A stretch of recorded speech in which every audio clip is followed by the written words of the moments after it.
అగ్రరాజ్యం అమెరికా అధ్యక్షుడి రక్షణ కవచం. ప్రపంచంలోనే అత్యంత ఖరీదైన మరియు సురక్షితమైన వాహనం ద బీస్ట్. ఈ కారు యొక్క పూర్తి ఫీచర్లు, స్పీడ్, సెక్యూరిటీ, కమ్యూనికేషన్ వ్యవస్థ గురించి ఈ వీడియోలో చూద్దాం. అగ్రరాజ్యం అమెరికా అధ్యక్షుడి భద్రత కోసం రూపొందించిన ప్రపంచంలోనే అత్యంత సురక్షితమైన కార్లలో ఒకటి ద బీస్ట్.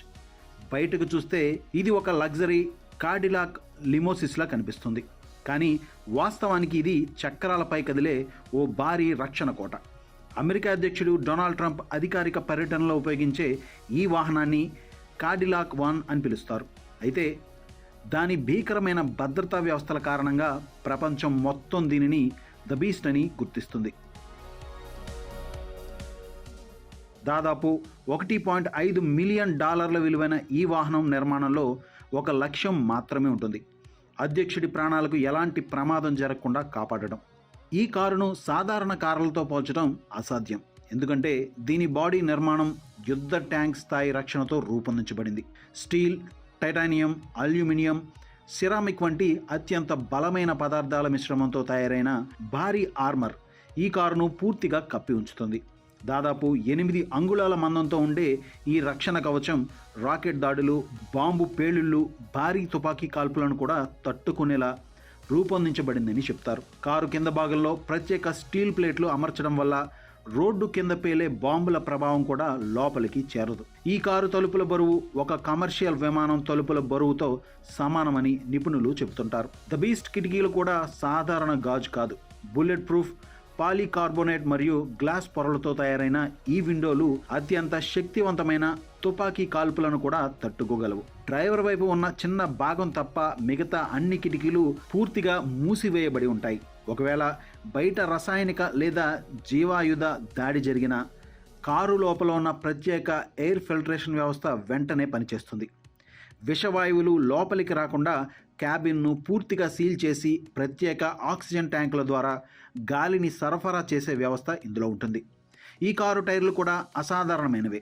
ప్రత్యేక కెవ్లార్ పదార్థంతో రూపొందించిన ఈ టైర్లు పూర్తిగా దెబ్బతిన్నా కూడా కారు ప్రయాణం ఆగదు. టైర్లు పేలిపోయిన పరిస్థితుల్లో కూడా స్టీల్ రిమ్స్ ఆధారంగా వాహనం వేగంగా ముందుకు కదలగలదు. అత్యవసర పరిస్థితుల్లో అధ్యక్షుడిని ప్రమాద స్థలం నుండి వెంటనే బయటకు తీసుకువెళ్లడమే దీని ప్రధాన లక్ష్యం. ఇంధన ట్యాంకును కూడా ప్రత్యేక రక్షణ పొరతో కప్పి ఉంచుతారు. భారీ దాడి జరిగినా మంటలు వ్యాపించకుండా ప్రత్యేక ఫోమ్ వ్యవస్థ పనిచేస్తుంది. ద బీస్ట్ కేవలం రక్షణ కోసం మాత్రమే కాదు, అవసరమైతే ప్రతిస్పందన ఇవ్వడానికి కూడా సిద్ధంగా ఉంటుంది. ఈ కారులో సీక్రెట్ సర్వీస్ ఏజెంట్ల కోసం ప్రత్యేక ఆయుధ విభాగం ఉంటుంది. టియర్ గ్యాస్, నైట్ విజన్ పరికరాలు, అత్యవసర ఆయుధాలు వంటి సదుపాయాలు ఇందులో సిద్ధంగా ఉంటాయని భద్రతా నిపుణులు చెబుతుంటారు. కారు వెనక భాగం నుండి దట్టమైన పొగను విడుదల చేసి శత్రువులను గందరగోళానికి గురిచేసే టెక్నాలజీ కూడా ఇందులో ఉందని సమాచారం. వైద్యపరంగా కూడా ద బీస్ట్ ఒక చిన్న ఎమర్జెన్సీ యూనిట్లా పనిచేస్తుంది. అధ్యక్షుడి బ్లడ్ గ్రూప్కు సంబంధించిన రక్తాన్ని ప్రత్యేక రిఫ్రిజిరేటర్లో నిల్వ ఉంచుతారని చెబుతారు. ఎమర్జెన్సీ సమయంలో వెంటనే చికిత్స అందించేందుకు అవసరమైన మెడికల్ కిట్, ఆక్సిజన్ సిలిండర్లు ఎప్పుడూ సిద్ధంగా ఉంటాయి. అధ్యక్షుడి కాన్వాయ్తో పాటు ప్రత్యేక వైద్య బృందం కూడా ప్రయాణిస్తుంది. ఈ కారును నడిపే డ్రైవర్లు సాధారణ డ్రైవర్లు కాదు. ప్రమాదకర పరిస్థితుల్లో కూడా క్షణాల్లో వాహనాన్ని తిప్పడం, దాడుల నుండి తప్పించుకోవడం, అడ్డంకులను దాటడం వంటి ప్రత్యేక శిక్షణ పొందిన సీక్రెట్ సర్వీస్ నిపుణులు. రాత్రి సమయంలో కూడా స్పష్టంగా కనిపించే నైట్ విజన్ కెమెరాలు కారులో అమర్చబడి ఉంటాయి.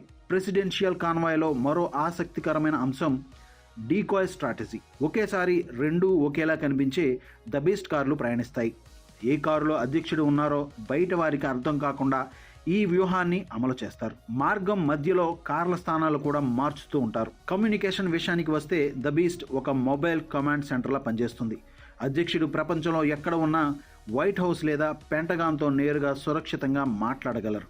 శాటిలైట్ కమ్యూనికేషన్, ఎన్క్రిప్టెడ్ నెట్వర్క్లు, అత్యంత రహస్య భద్రతా టెక్నాలజీ ఈ కారులో అమర్చబడి ఉంటాయి. ఇంతటి భారీ భద్రతా వ్యవస్థలతో రూపొందించిన ఈ వాహనం బరువు 8 నుండి 9 టన్నుల వరకు ఉంటుందని అంచనా. విదేశీ పర్యటనల సమయంలో ఈ కార్లను ముందుగానే ప్రత్యేక విమానాల్లో తరలిస్తారు.